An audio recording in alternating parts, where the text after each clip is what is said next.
Hello, everyone, and welcome to today's episode of 30 Minutes, Robotic Milking Edition. I'm your host, Marcia Andrews, dairy science professor and extension specialist at the University of Minnesota in St. Paul. With us today is also your co-host, Jim Sulfur. Hi, Jim. Hi, how are Dairy you? extension educator at St. Cloud Regional Office. Thank you, Jim, for joining us. For some reason, it shows. Oh, there you go. This is not working again.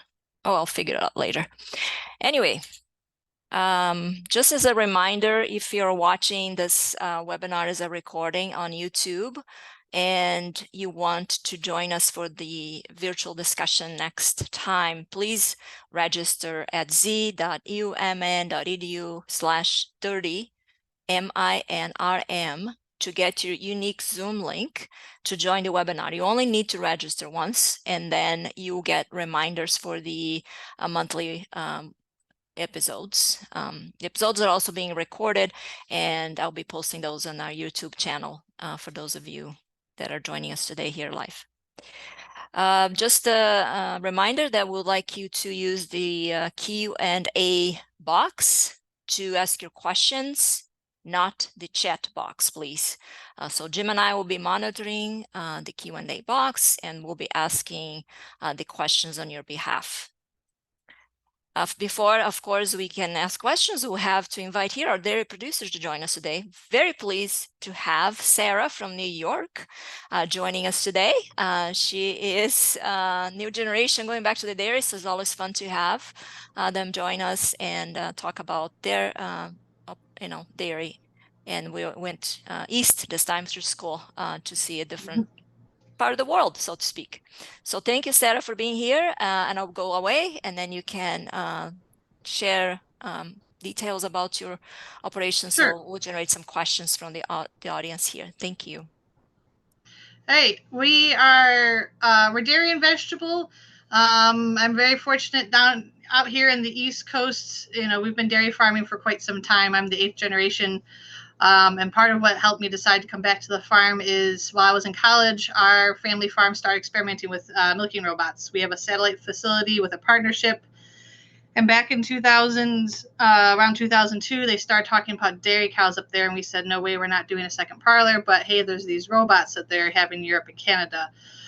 So we were the first in New York State to put a robot in up at that partnership location 2 miles down the road, and that was an A2, a Lely A2 back in 2004. And so we had experience with it there, and eventually a little over a decade ago, we decided, we wanted to do, this is the future. This is what we wanted to go. I had come back to the farm.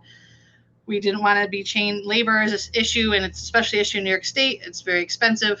And so getting away from trying to manage 3 milking shifts, parlor shifts a day, and moving to more of these robotics to do some of that repetitive tasks, the attaching and stuff like that, reducing shoulder strain, using my labor for other purposes. And so in 2013, we started up Valentine's Day with 2 A4s. I like to tell people I love my cows so much, I got them robots for Valentine's Day.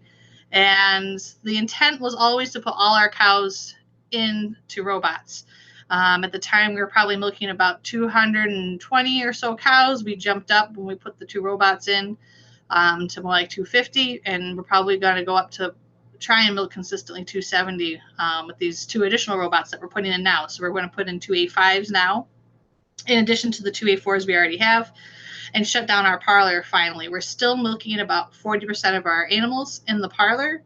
We found what works out well for us. We tried doing low cows in the parlor in a couple of different ways when we first started up with this sort of split herd configuration. And we found what works really well for us is to put the first calf heifers in the parlor. So right now the pregnant heifers join the dry cows, and they freshen in the same maternity pack, which we'll see later. And then we walk them. So on the screen right now is our robot barn, and the 2013 barn is the horizontal barn. You can kind of see the difference in the metal. The new part of the barn is the brighter, whiter section that's vertical there on the side. And so there's a maternity pen at the west on the left end. And when the heifer is fresh, we walk them down the feed alley over to the old hip roof barn all the way to the right, and they go join the parlor herd. And then the mature cows, second lactation and up, stay right in that barn. We have 2 robots. You can see the milk house kind of bumping out on the top edge of that long barn. And that's where the tank and everything is there. And so we have 2 tanks. We have 2 milk houses. We have 2 different sets of barn chores. And so from the beginning of putting these 2 A4s in, we always intended to go with at least 1, if not 2 more robots. And so now we're making it happen. So the new barn is built. I thought when we talked about this originally, I thought I'd be milking in that barn by now. I am not. It's still getting finished up. So the barn is done, but we're still pouring concrete inside. We're putting the manure system in. The robots still need to be finished being installed. They are on site, situated where they're supposed to be, but I don't have cows going through them yet. But we have some pictures of construction, and maybe some of you will find that interesting too. So I don't know if you want to go ahead to some of our current operation photos. So we have 2 A4s, and it's mirror imaged. So you can kind of see at the edge there we have catch pens with one-way gates. We don't have the full classic free flow. Again, this is all second lactation up. We find this works really well for us. Doesn't seem to slow anybody down. If anyone's a little timid or nervous, we find them right outside the gate waiting, usually in that first free stall or two. And we have one-way gates on the exit. There's the A4, and on the other side is the other A4 of this room. So the room's just mirror imaged. And now we'll go on to the next one. So probably you've seen, we do use Lely.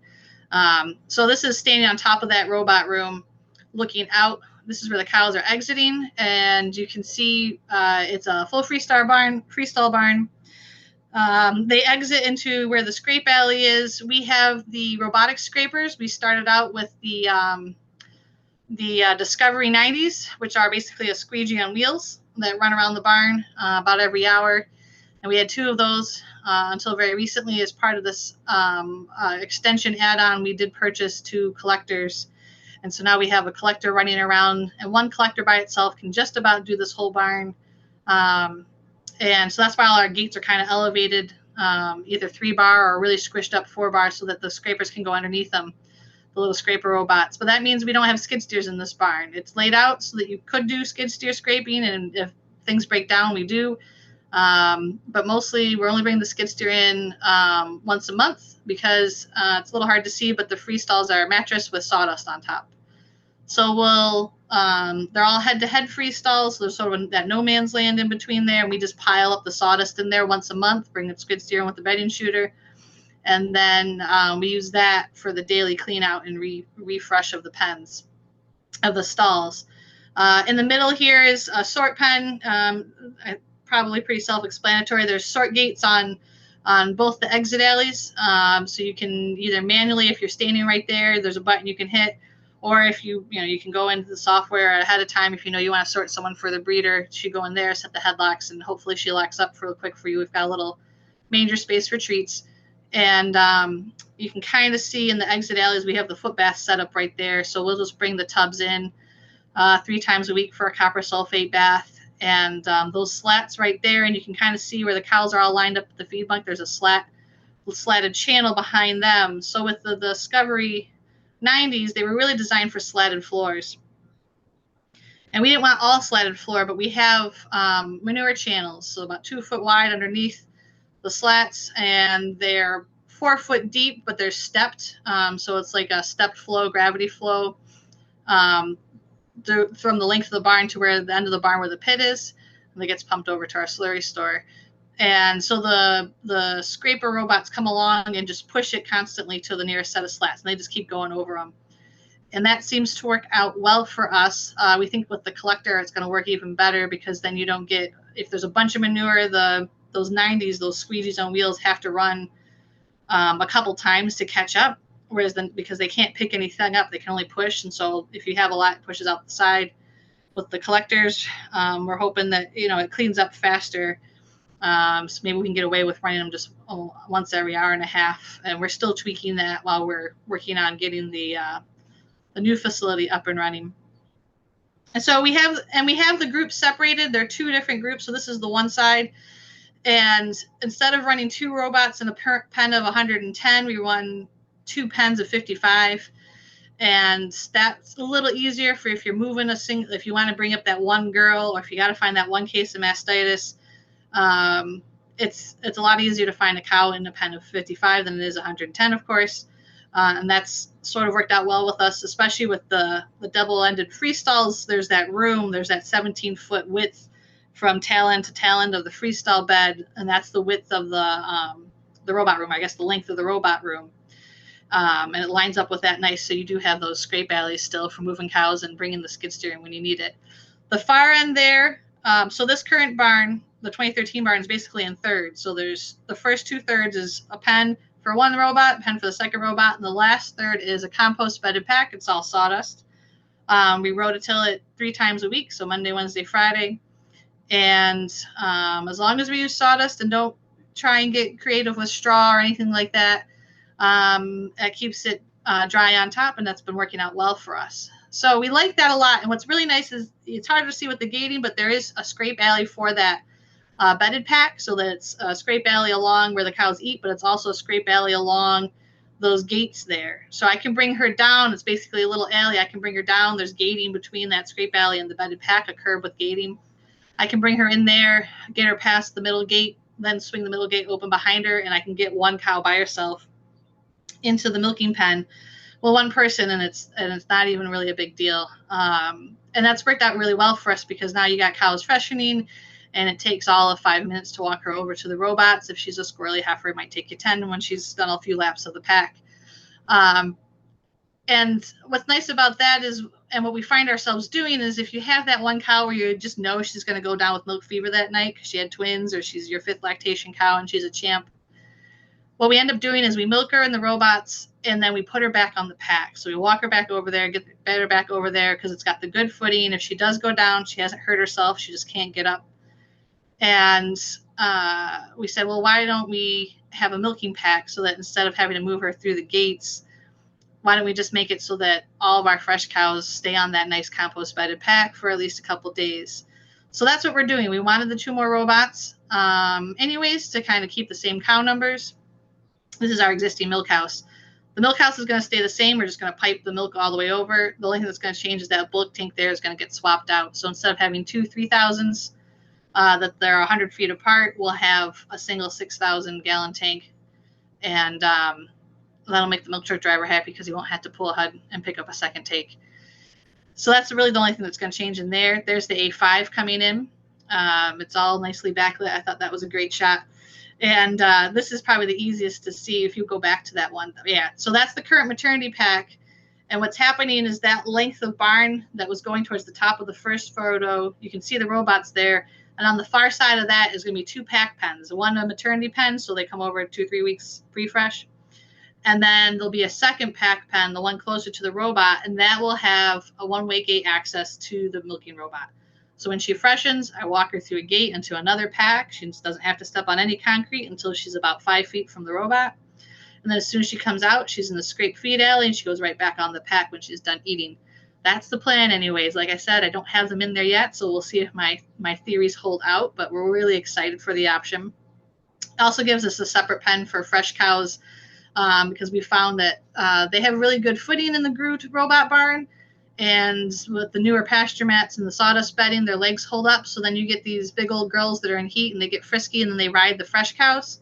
And we have had a couple of fresh cows go down because a girl in heat knocked them down. So I'm looking forward to having a spot where the fresh cows can hang out, especially the older girls, and tighten their ligaments back up and get their feet underneath them before they're out there with somebody who's coming into heat or someone who's a bully. And you can see, so where the maternity pack is now will turn into free stalls. It was laid out for that option. There's actually 2 alleys already there underneath that concrete, or underneath that composted pack. So we'll finish the new barn, move the maternity pen over, then come back, clean this out, and we got to put freestall beds in. You can see where we're starting to pour some of the extension there. And those cows, you can see where there's a rusty old gate across the back of the maternity pen. That's where we already popped a hole in the concrete wall. And that's where the cows that'll be in this future freestall group will have access to the one of the A5s. And that'll be the A5 on the far side. That'll be for the fresh cows. And we'll have some one-way gates. So hopefully some girls will be able to choose to come through both robots from this freestall It'll be a little bit oversized for just one robot, probably 85 stalls. I think 84 stalls is what we ended up having room for. And we'll probably try and milk right about that many cows, 85 to 90 cows in it. So some girls will have to go over to the other robots. These stalls I laid out, they're going to be, some of them are going to be 47 inch because that'll give us, most of them will be 47 inch wide instead of 48 inch because we kind of want to preserve that first calf heifer herd. So right now that works out nice. We have first calf heifers mostly by themselves. Just a few old girls they haven't worked out in the robot over the other herd with them. So this pen that doesn't exist yet that you're looking at these future freestalls will be laid out for heifers, and we'll probably throw, we have some Jersey crosses running around, and we'll probably throw them in there just to keep all the smaller animals in one group and hope that those Jerseys that train up in the robot so nice will kind of show the heifers the ropes, and encourage them to come up because they'll watch the Jersey crosses go through 100 times a day and kind of give them a clue. And so for this near robot, there won't be a one-way gate on this side. So that will be more of the classic, I don't know how the other robot companies advertise it, but I know Lely Manufacturing really advertises the free flow, no barriers between the cow and the robot. So this robot will have more of that, but there'll be a big one-way gate where we can push them over to the other robot for training purposes, and also to keep them from running into the pack if they're not supposed to be over there. And I think that is everything on the layout. Well, and so here's some few details. That's the big picture. So right now we're working on, we're pouring concrete actually this morning for the bottom of that pit on the left. That's going to be part of that manure channel system. So that's going to be the one exit alley. If you're looking at that, if there was a cow in there getting milked, you'd be looking at her face. She'd come out of the free stalls through that hole in the wall, get milk, come right out, and she'd have feed alley and then turn right to have the stalls to lay back down in. But it'll be the same thing on the other side. There'll just be a sort gate so it can sort girls going to the pack versus going to the stall pen. So we'll have a group 3 and a group 4. And the group 3 will be free stalls, and the group 4 will be pack. And then the right-hand picture is standing in that second story of the utility room that connects to the robot room, and that's looking out to where that pack is going to be. You can see we poured a little bit of floor and then promptly used it for staging area. And then down at the bottom where it's grooved, that's a ramp to come up from the pack, because what we did is we find the pack is always 12 to 14 inches high, and sometimes it's as much as 2 feet high. Even when it's cooking really well. So instead of having a big mound that the cows have to walk down and bring the material with them, we drop that floor down. So that floor is 14 inches down from the feed alley, scrape alley. So she has to come up a 10-foot, 14-inch high ramp. So we've got it nicely grooved. There's some aluminum oxide in there to give it that rough texture. And that way it doesn't matter where the pack height is. She can just make a gentle transition up that ramp to the that robot there. And then she'll come out, and like I said, there'll be gates there to swing her one way or the other. This is, again, standing up on that second floor of the utility room, looking out at the robot room. On the left is that free stall, the 103 group that'll have the free stalls. And you can't really see it, but on the other side is where that fourth robot is, those 2 A5s. Down at the bottom is a pipe running from the utility room to the robot room, and that's for what I call the umbilicals. So the way my experience has all been with the Lely product, so I don't know how much of this transfers to other robots, and I apologize for being branded, but that's my experience. In the utility room, you have a central unit where all the chemicals, the vacuum pump, and everything is, the air compressor is housed. So all those lines going over to the other robots are going across, and it's actually about 9 feet in the air. I think the bottom's like 8.5 feet off of cow floor. And it's just a 10-inch drain pipe, so ribbed on the outside, smooth on the inside. And we're sending everything over in there. That keeps it nice and contained. And the other thing that lets us do is there's a fan on it in the utility room to push air through there so that we can create a little bit of the positive pressure that the milk inspector likes for the actual milking area. And also we'll push some of the heat from the air compressor, from the vacuum motor. All that excess heat will be in the utility room, and we want to push it towards the robot room in the winter. Our experience has been that with our girls in this robot barn, it doesn't freeze if we keep the curtains closed. because you can kind of see it in some of these pictures. We do have a ceiling, like tri-ply plastic across the top, so it's a level ceiling. We don't have any chimney vents or anything like that. What we did is make the header. We worked the builder and argue them into making the header as short as they safely can, and that way we get airflow across the top. And then we'll add fans, and I think you could have seen them in the current barn pictures. But we'll add some fans like along the feed alley just to help keep air moving and fresh, and especially to encourage them to come up to the bunk and stand there and eat and cool off a little bit there. And then there's blown-in insulation above the tri-ply.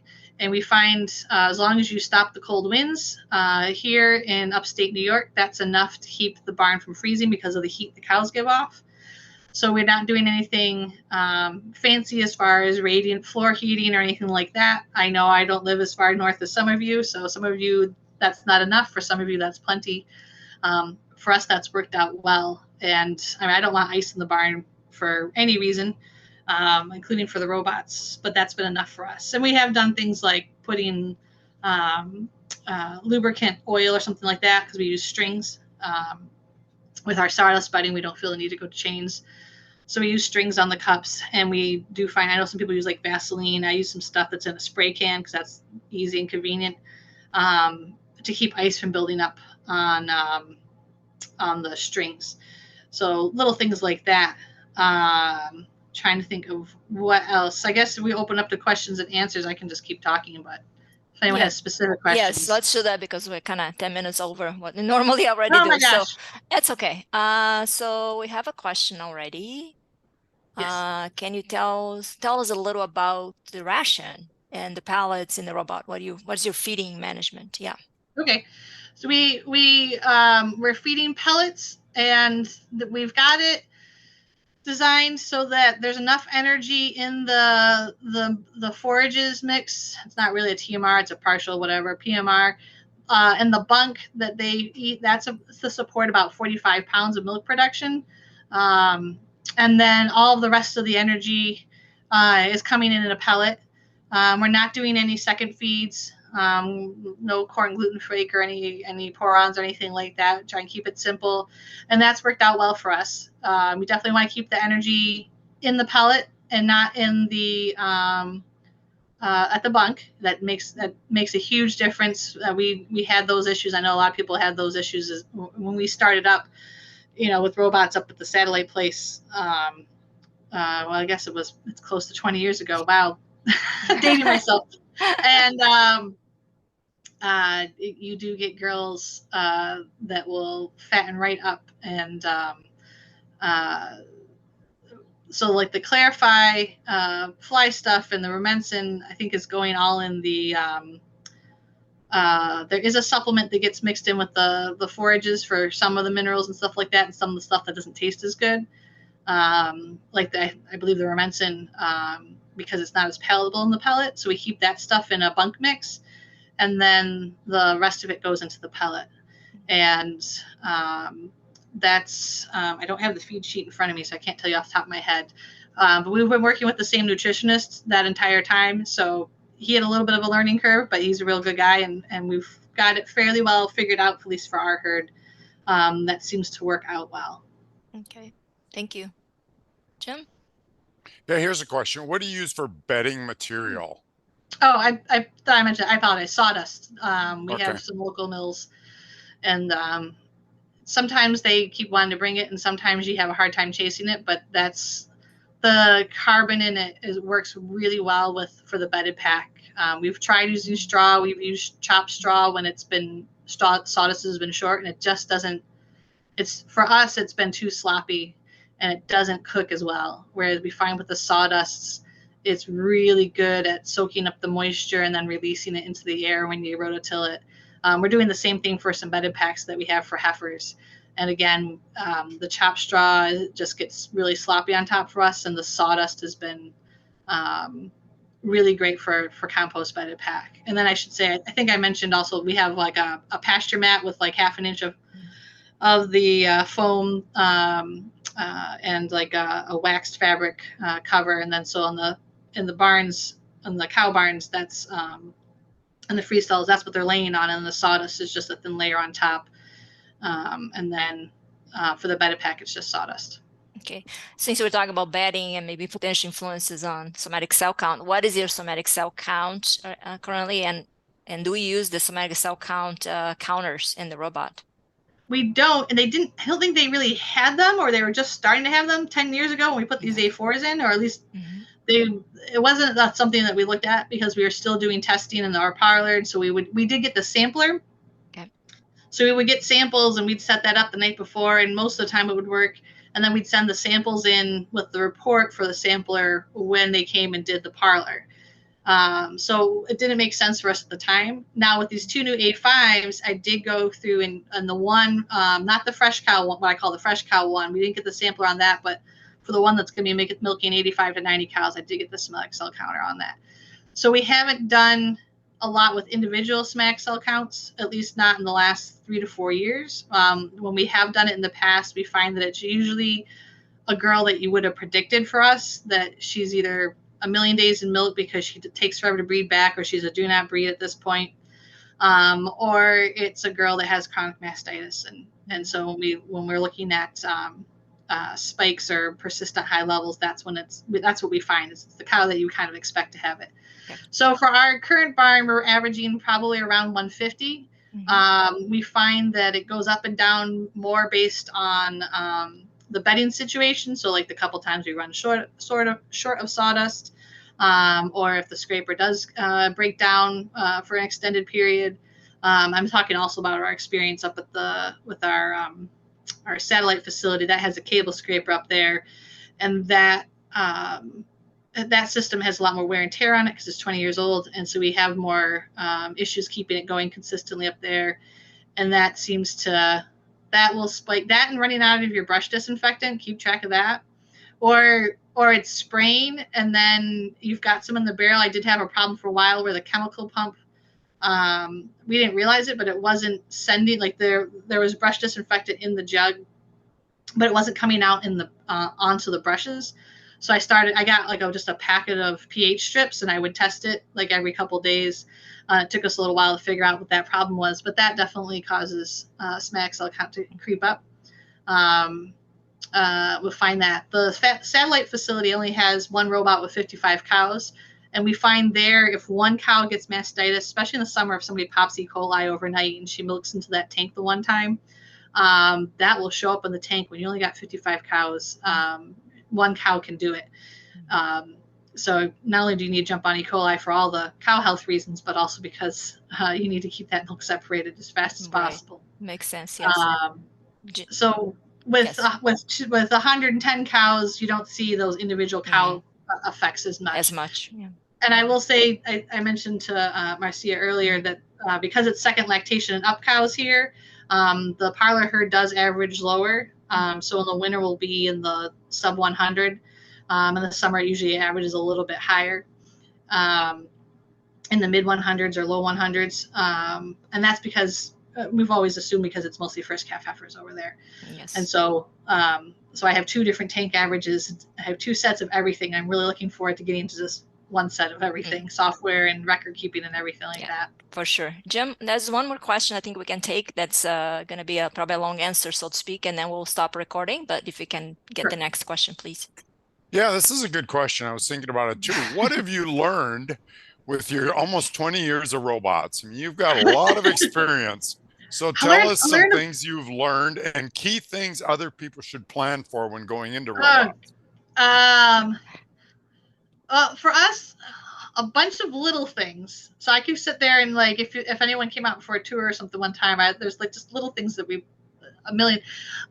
Gates are cheaper than hiring an extra person. And like I mentioned, we have two robots in this current barn. I'm in the robot barn office right now, which is I keep putting over my shoulders to the cows behind the wall. It defeats the purpose of having a robot if you need two people to do any of your cow chores. So laying out just more gates than you think is necessary, because you will use them, and you'll kick yourself for that one gate that you didn't put in because now you got to move a cow through two pens. That's something a lot of robot farmers I know, and we definitely saw this, is a robot cow herd is calmer. They tend to be lower energy because they're not trained to walk away from people twice a day. Because twice a day in a parlor herd, you get them all up, or 3 times a day, you get them all up and say, "Come on, girls." So when they see a person walking through the herd, they all get up and start to move away from you because that's what you've taught them. In the robot herd, we don't do that. We walk through the herd, and you're lucky if they move out of your way because they know that you're not there to interact with them. Now, when the guy comes along and we're cleaning the beds of the stalls, they will pop up because it's the same time when they know that he's going to ask them to get up, just so he can scrape off. And we've figured out we time our bed cleaning, since not everybody's going into the holding area. We can't do it then. We do it when the feed wagon comes through, because then the girls want to get up anyways to go up to the feed bunk and eat. And even though the robot cows get milked at different times, they still like to eat that first meal together. Especially that breakfast meal. And so that's the easiest time. Otherwise, you're fighting them to get up. And it's just easier. So that's like one of the few chores that we have timed to something else. The beauty, of course, the robot chores, the robot barn, is that you still need to go out there and do your chores and check on cows and train the heifers, or bring up the sick cow or whatever. But it doesn't have to be the exact same time. And in fact, varying your fetch times when you're training can be beneficial, because you give her a chance to figure it out on her own. So otherwise, you teach her to wait for you. But yeah, so those girls are really chill, and they really learn. Your herds person, or you're rewarded for learning cow behavior and interacting with them on their cow behavior, instead of trying to make them work human ways and do it your way. The huge reward with robots, and what I love about it is, I just love cows. Cows are cool. And just, going out there and just, I don't carry a stick or anything like that. I carry a Sharpie, so that when I tap her, she actually pays attention to me. I just, the blunt end of a Sharpie. And I tell people, if I need more than that to move a cow, I'm doing it wrong. Unless she's completely nuts in heat or something like that. But for the most part, you walk down there and they'll kind of put their ear towards you, and then they'll just ignore you as you walk by, unless you make eye contact with them. And then they're kind of like, does she really want me? Or can I just keep ignoring the human? And then you'd be like, no, sweetheart, you're the one I need to go up. And then, then you got to get her to back out of the stall, or get moving there. So just, if you don't love cow behavior, you might want to reconsider robots. But if you're really into you and your herds person, and your chores people will really be rewarded for any sort of animal handling, animal behavior understanding that you have when you're laying things out. We talk about that in conventional dairies too, and that's obviously important for those also. But the whole point with the robots is to make it so that she wants to do it, and you don't have to be out there telling her to. Sounds for good. anything. Yeah, excellent points. So just to stay on time here, Sarah, I'm going to stop the recording now. I want to thank everybody who attended today. Special thanks to you, of course, for taking time, especially you guys in construction trying to get things done today. It's a busy day, so I appreciate you being here. I just came in from pouring concrete, and I'm going right back. I know, you're pouring concrete today, so thank you for coming. And if you don't mind staying a couple more minutes or so, we have a couple questions. I'm just going to stop recording. Thank you, everyone, and see you next time.